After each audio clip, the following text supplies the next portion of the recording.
कि एक ऐसे व्यक्ति को शिक्षा मंत्री बनाया जाए जिसको एजुकेशन की कीमत पता हो, लाइक सॉरी एजुकेशन की स्पेलिंग आती हो, जो पढ़ा लिखा हो ना।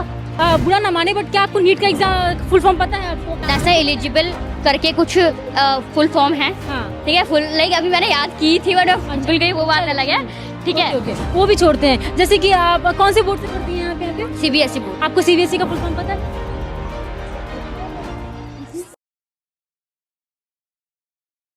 क्या नाम है आपका? निशु। निशु, मैं यहाँ आप देख रही हूँ, आप मैं हमारे दर्शकों को बताएं कि अभी आप कहाँ मौजूद है और किस लिए आए हैं, कुछ बताएं हमारे।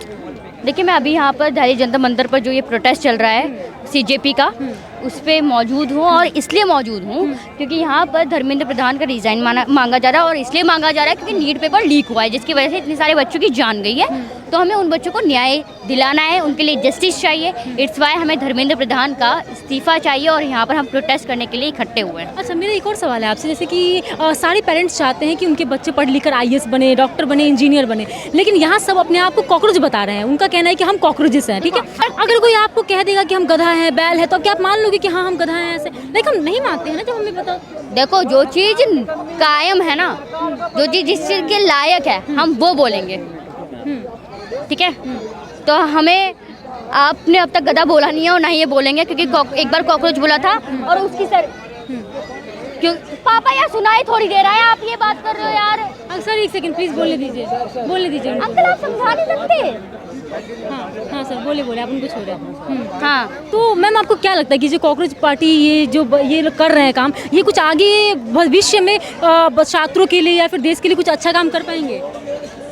ऑफ कोर्स अच्छा काम कर पाएंगे, क्यों नहीं कर पाएंगे? क्या मतलब क्या है? देखो, ये कॉकरोच जो आपको दिख रहा है, सरकार के लिए सरकार बोल रही हूँ, देश के लिए ऐसे अच्छा काम कर पाएंगे। पहली बात तो ये देश को जो खराब करने वाली ये जो करप्ट सिस्टम भरा पड़ा है, इसको खत्म करेंगे हम सब मिलकर। पहली बात तो इससे जो हमारे देश का बदलाव होगा ना, और देश का जिस तरीके से आगे बढ़ेगा ना, वो आप सोच भी नहीं सकते हो इतनी तेजी से ये देश आगे ग्रो करेगा। पूरे देश को जैसे सिस्टम को करप्ट बता रहे हैं, बट ऐसा क्यों? कोई खास वजह?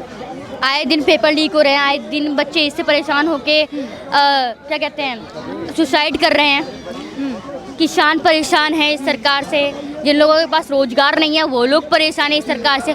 तो पूरा सिस्टम ही करप्ट है ना। धर्मेंद्र प्रधान ने बोला है, कम्युनिटी बिठाई थी इस पे, उन्होंने बोला भी कि जो आज का एग्जाम हो रहा है नीट का, उसको सही तरीके से कराने का वो मतलब कि सब कुछ कर रहे हैं। अब एक चीज बताओ, उन बच्चों का क्या जिनकी जान चली गई?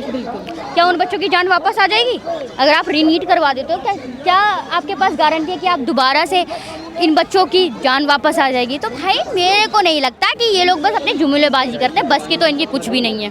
क्या आपको लगता है कि यहाँ प्रोटेस्ट करने से, लोगों की आवाज़ उठाने से जो धर्मेंद्र प्रधान है वो इस्तीफा देंगे? आपको लगता है ऐसा? बिल्कुल देंगे। क्यों लगता है आपको ऐसा? क्योंकि हम लोग इस देश के यूथ है, जिस तरीके से हमने इनको अपना वोट देकर उन ऊंच कुर्सियों पे बिठाया है ना, इसी तरीके से हम इनको लाते मारकर उन कुर्सियों से फेंक देंगे। इनको हटाने के बाद जैसे धर्मेंद्र प्रधान से सभी छात्र खास करके जो है परेशान है, तो आपको क्या लगता है कि अगला जो शिक्षा मंत्री है वो किससे बनाना चाहिए और क्यों बनाना चाहिए? क्या देखो, मेरा मानना तो यह है कि एक ऐसे व्यक्ति को शिक्षा मंत्री बनाया जाए जिसको एजुकेशन की कीमत पता हो, नॉलेज हो, एजुकेशन की सिस्टम आती हो, लाइक सॉरी एजुकेशन की स्पेलिंग आती हो, जो पढ़ा लिखा हो ना, उस व्यक्ति को बनाऊँ एजुकेशन। अच्छा, आपने स्पेलिंग्स की बात की, तो क्या आपको बुरा ना माने बट क्या आपको नीट का एग्जाम फुल फॉर्म पता है आपको? क्योंकि आप भी यहाँ पे आए हो नीट का मुद्दा उठाने के लिए। क्या आप नेशनल एलिजिबल करके कुछ फुल फॉर्म है, ठीक है, फुल लाइक अभी मैंने याद की थी बट भूल गई, वो बात अलग है, ठीक है। ओके, वो भी छोड़ते हैं। जैसे कि आप कौन से बोर्ड से पढ़ती हैं यहाँ पे? CBSE board. आपको CBSE का फुल फॉर्म पता है? चलिए ठीक है, वो भी मैंने मान लिया। जैसे कि आपको नहीं पता है, लेकिन इसका मतलब ये तो नहीं है कि हम कहेंगे कि नहीं आपको पता नहीं है तो आप छात्र नहीं हो, है ना? Yes, exactly. तो वैसे ही अगर धर्मेंद्र प्रधान पढ़े लिखे ना भी हैं, जैसे आपने कहा कि शिक्षा होना उनके अंदर जरूरी है, तो बट आपके पास हम तो पढ़ रहे हैं, लेकिन आपके पास एक बहुत बड़ा पद है, ठीक है, बहुत बड़ा पद है। आप बच्चों के भविष्य बना सकते हैं, आपके पास वो वाला पद है, तो आपको तो एटलीस्ट इतना कुछ तो आना चाहिए। अच्छा, यहाँ पे प्रोटेस्ट हो रहा है, हमने देखा कि यहाँ बहुत सारे लोग इकट्ठा हुए हैं अभी, तो क्या यहाँ पे इन लोगों को प्रोटेस्ट करने की परमिशन दी गई थी? मिली है या नहीं मिली है अभी तक? देखो, हमें परमिशन मिले ना मिले सुप्रीम कोर्ट की तरफ से, लेकिन हमें ये पीसफुल प्रोटेस्ट करने की परमिशन हमारा इंडियन कॉन्स्टिट्यूशन देता है, तो हम अपने इंडियन कॉन्स्टिट्यूशन के अकॉर्डिंग पीसफुल प्रोटेस्ट करेंगे। आप बताओगे आज कितना दिन हो गया यहाँ पे प्रोटेस्ट करते हुए? यहाँ पर करते हुए तो 2 दिन हो गए, आज दूसरा दिन चल रहा है। जैसे कि मैं बता दूं कि प्रोटेस्ट करने का जो अंतिम समय था वो क्या था, बताएंगे आप मुझे? कल 5 बजे तक था, शाम 5। अभी कितना बज रहा है? अभी सेकंड डे स्टार्ट हो गया, मे बी 5 के आसपास ही हो रहा होगा। संविधान आपको प्रोटेस्ट करने का राइट देता है, ये सही बात है, लेकिन कल अगर 5 बजे तक का समय था तो पूरी रात यहाँ पे लोग क्यों इकट्ठा थे? जब धर्मेंद्र प्रधान ने इस्तीफा ही नहीं दिया तो हम कैसे चले जाएं? नहीं जा सकते हम ऐसे। एक तरह से आप कह रहे हो कि संविधान का बोल रहे हो कि संविधान की बात कर रही हैं आप, और दूसरी तरफ आप संविधान को बोल तो मैं समझ रही हूँ आपकी बात। अब मैं आपको बोल रही हूँ ना, हमें परमिशन कौन दे रहा है? हमें यहाँ प्रोटेस्ट करने की परमिशन कौन दे रहा है? सुप्रीम कोर्ट दे रहा है। लेकिन उसको भी परमिशन कौन दे रहा है? Indian constitution.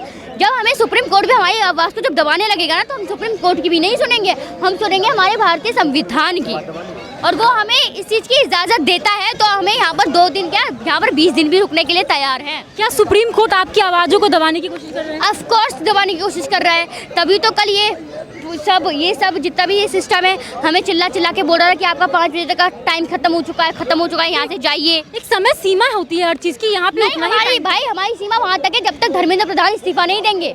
ये हमारी लास्ट बाउंड्री है। जैसे ही इस बाउंड्री तक ये काम हो जाता, धर्मेंद्र प्रधान इस्तीफा दे देते, वही हमारी बाउंड्री खत्म है और हम बिल्कुल शांति से अपने घर चले जाएंगे। तो आप किसको देख रहे हैं अगले जो एजुकेशन मिनिस्टर है उसके रूप में? पढ़ा लिखा हो, अब कोई भी हो, ऑप्शन में कोई आपको जो आपको बेस्ट लगता हो ऐसा? हमारे कहने से बना दिया जाएगा क्या? नहीं, फिर ऑफ कोर्स नहीं प्रोटेस्ट कर सकते हो तो आप कुछ ये सिस्टम इतना अच्छा नहीं है कि हमारे कहने से बना दिया जाएगा उनको। तो वोट देकर ही तो लोग बनाते हैं ना, नेताओं को चुनते हैं। लोगों की वो मर्जी है ना, ये जैसे तो होशियार है, उन्हें खुद पता है कि उन्हें किसको वोट देना है। और पहली बात, मेरा वोट है नहीं तो मैं खुद नहीं बताऊंगी कि किसको बनाना चाहिए एजुकेशन मिनिस्टर। जिनके पास वोट है उनसे जाके पूछिए।